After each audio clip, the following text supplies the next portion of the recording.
Well, with that, the markets, of course, around just about hovering around that 23,800 mark. Let's see how really trade pans out, because it is still an 80-point cut on the index and not looking that pretty. It's a sea of red across the screen. But on that note, let me also bring on board Rishi Kohli, who's the CIO, Hedge Fund Strategies at InCred Alternative Investments. Rishi, pleasure having you on the show today.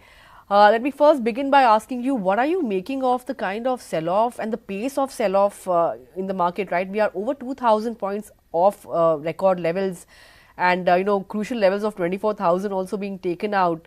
Any level that you have in mind? I know you don't really track level wise, but by year end, would you expect 23,000 to be taken out? I mean, what is your sense looking at the pace of the sell-off? Yeah, great to be on the show. Yeah, so the sell-off, I think this time is very different from whatever we've seen in the last, 1.5 years. And the way it has initially come down is, more reminding me of how the decline had started from, October 21. So if you remember, October 21 to March 23, almost that 1.5 year period was a very difficult period for the markets overall. And, it had declined. And then at the headline level, the damage was lesser, but stocks, the damage was more. Mid cap, small cap, the damage was more in that period. And because it extended for 1 to 1.5 years, obviously the pain was felt a lot more. So the way this current decline has started over the last 1.5 months, is very similar on many counts of whatever patterns and cycles and other quant things we look at to that period. Having said that, breaking it down into smaller, movements and targets, as you asked. So 23,300 on the Nifty seems like an immediate level. There are many other patterns that have formed to which are giving that target, and the fact that it did go down below 24,000, 23,900 levels today is probably a day where if it sort of recovers, manages to recover towards the end, and tomorrow weekly close is again above 23,900 or 24,000 levels, then maybe for the near term, that decline could be avoided. So I think today, tomorrow is important from a short term perspective. But in the sort of 2 3 month perspective, I have no doubt that we will see 23,300, we will see 23,000. So those levels are very much there. There is a seasonality effect. So post mid November till around first week of January till New Year, markets do have a tendency to bounce. So if we manage to recover today, tomorrow, or we hit those levels very quickly in some sort of a panic day, then I would expect from there till New Year to be positive. But then Jan, Feb again, typically very volatile, very difficult markets in those months, even in bullish years. So I would expect if a quicker recovery happens, that Jan, Feb again, you will see a decent decline. So overall, I think a cautious period till mid-March, I would say, is the way I would look at it. And therefore, selectively going into selective sectors, doing sector rotation, hedging your portfolios, going into more balanced allocations or long short kind of allocations. I think all of that makes a lot of sense for the next few months. Okay, so would you be sitting on cash at the current juncture and use any rallies to exit? How should you really approach for those whose portfolios are actually bleeding in this leg of the sell-off? How should they approach? Basically, this is a time for reallocation. So, sectors like IT and other sectors which are looking a little more relatively stronger. So IT comes top of the mind. Even pharma and some sectors like metals and are doing something slightly different. So obviously metals are volatile and can come down sometimes with a lot of volatility. But in this cycle, they are doing something slightly different. They do look relatively stronger compared to other cycles where market weakness was seen. But in terms of pure market strength, I think IT definitely is standing out at this juncture. So some reallocation of sectors can be done if people have direct portfolios on a sort of an overall mutual fund allocation level. I think, being in balanced funds or more, lesser risky funds than equities makes a lot of sense. We manage long short hedge fund strategies, AIF funds, right? So things like that, with very low risk can give you consistent returns. I think the next 6 to 12 months could be more interesting for such things. Another point I want to bring up is the slowdown in urban consumption. That's the theme that has emerged across sectors like autos as well, FMCG of course, and we saw stocks like Britannia, HUL reacting sharply to that. How would you really look at some of these FMCG names? Is it time to steer clear of them? Because inflation once again rising above 6%, that's another setback, right? So here on, are these sectors a total avoid at the current juncture? So see, I mean, some of the sector has declined in advance to these numbers, right? So obviously the numbers have come out now and are sort of worse than expectations. Obviously, a lot of these stocks trade at very high multiples, as we all know. So even a slight disappointment is cause for concern. Having said that, as you said, overall consumption has been lower. All of that, from a structural perspective, is also looking a little tougher in the near term, at least. So from that angle, yes, I mean they are definitely FMCG, auto are not coming in the top few sectors when we run our sector rotation models every month, every quarter, we update them.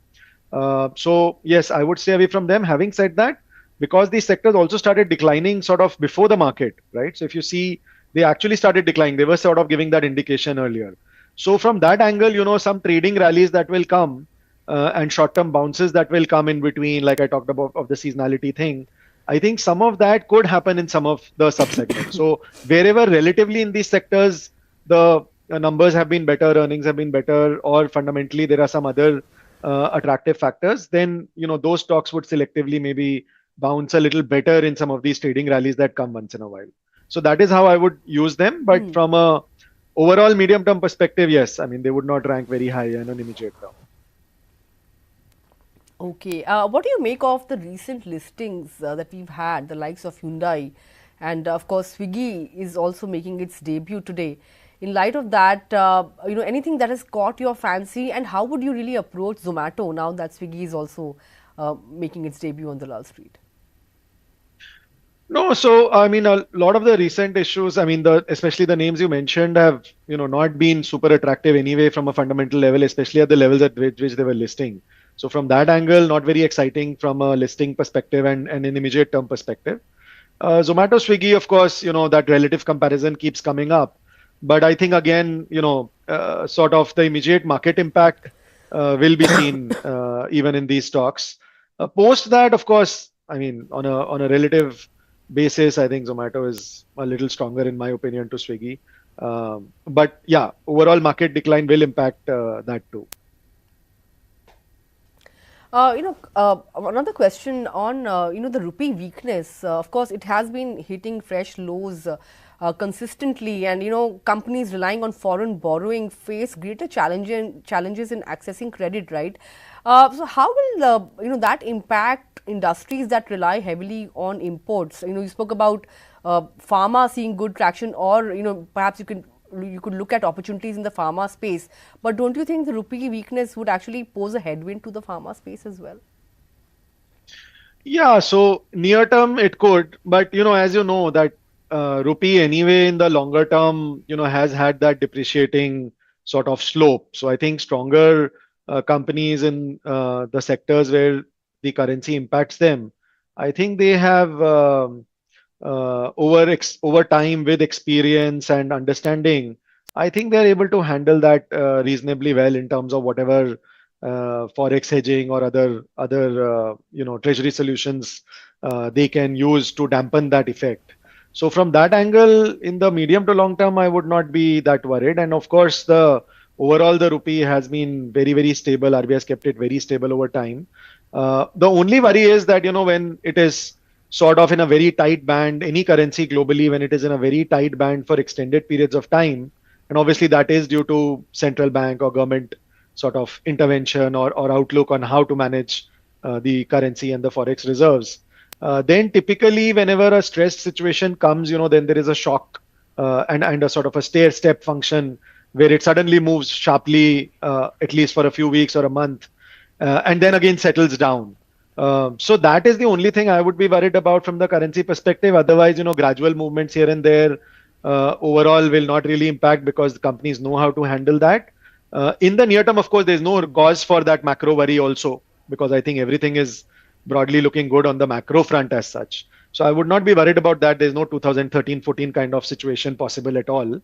But at any point in time in the future, whenever there is some stress on any of the macro factors, then I would be more worried about all of this. Not right now.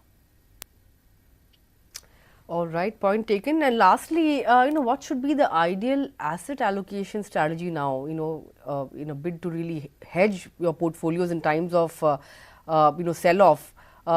How much should one be exposed to debt securities now?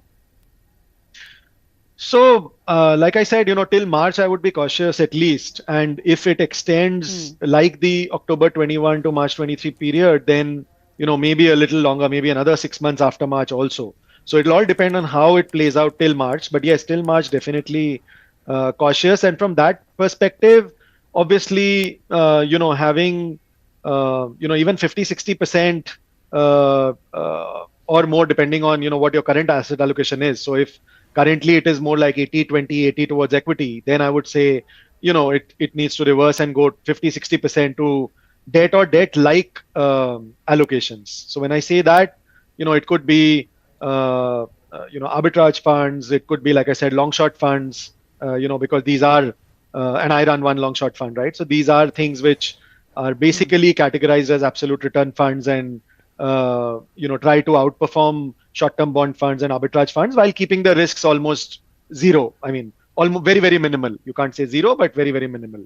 So things like this, of course, those are for HNIs and larger investors. But for those who can, I think those absolute return alternative investment funds make a lot of sense. For others, having more allocation to debt, but within debt, having more sort of higher yield debt with lower risk. So arbitrage does that. Some balanced funds which can do that potentially. So I think all of that makes a lot of sense. And then, of course, that also means that you're much more liquid.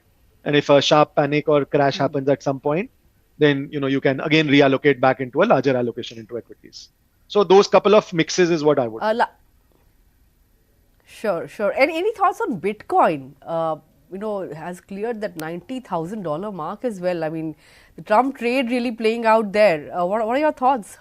$100,000? Yeah, so obviously from an investment perspective and otherwise, whether at a firm level or personally, obviously we are not trading Bitcoin as such, but just from a technical and a quantitative perspective, yes, because it's become so liquid and so large and part of conversations everywhere around the world, we do track it. And in fact, that breakout above 70,000 when it had happened, there was a clear target of around 100,000 that was coming. So I think it's just, moving in line with that. I think there is another 5 to 10% remaining at these levels. But at that 99,100,000 levels, there would be some significant resistance. But overall, interestingly, the patterns that have formed, are pretty bullish in the near to medium term. All right, Rishi, I'm afraid that's all the time we have. Great to, get your insights on a range of topics, and I look forward to interacting again with you sometime soon and hope the mood will be a little better than what it is right now. Great to be on the show. Thanks for having me. Bye. Thanks a lot. Well, on that note, of course, the sell-off has deepened. In fact, we are staring at 23,700 being taken out anytime. A 160-point cut on the index, and Sensex, of course, is also down somewhere around 400 points or thereabouts. The mid-cap index is down almost 2%. So the broader markets continue to face investor ire, and the advanced decline ratio is dismal to say the least. 1:8, that's the NSE advanced decline ratio. Just about 255 stocks advancing to 2,060 declining. So yes, the sell-off has only deepened, and of course, broader markets are facing the heat. Bank Nifty that had managed to edge back into the green is once again back in the red, and gainers are few and far between today, and lots of losers. The likes of BEL, PSU names as I can spot on the list. Auto names, metals, it's a bloodbath, so to say, and 23,700 now we are staring at that level, and if that gets taken out, who knows, 200 DMA levels of 23,500 or 530 or thereabouts could be tested once again. So yes, the mood is not all that great, and it is a sea of red across the screen. But with that completely timed out on this edition of Opening Bell, thanks a lot for tuning in. Have a great day, and of course come back and join us again on Closing Bell. Thank you.